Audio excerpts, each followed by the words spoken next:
సనాతన ధర్మాన్ని గురించి పవన్ కళ్యాణ్ మాట్లాడిన తర్వాత నేను దాని మీద కామెంట్ చేసామాట వాస్తవం. అయితే నా కొటేషన్ తీసుకుని 3 పెళ్లి అని చెప్పేసి మాట పెట్టుకుని నా మీద విమర్శిస్తున్నారు. నేను దాని పోలే.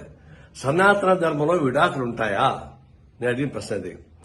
సనాతన ధర్మంలో విడాకులు లేదు. ఎందుకంటే ఒకసారి పెళ్లి చేసుకున్న తర్వాత భర్త ఎంత వేధించినా, ఎంత ఏడిపించినా, వాళ్ళు ఎంత యథోపనం చేసినా అతనితోనే కాపురం చేయాలి.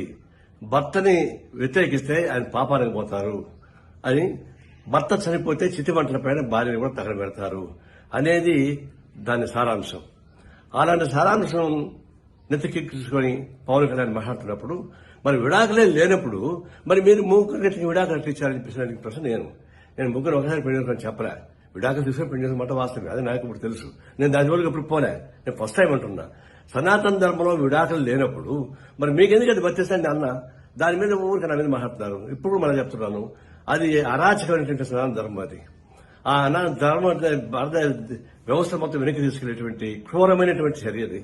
అలాంటి క్రూరమైనటువంటి ఫిలాసఫీని ప్రచారం చేయడం అనేది చాలా ఘోరమైనది. ఇప్పుడు చెప్తున్నా, సనాతన ధర్మాన్ని విమర్శించే వాళ్ళని నిన్న అరెస్ట్ చేయని చెప్పేసి పవన్ కళ్యాణ్ చెప్తున్నాడు.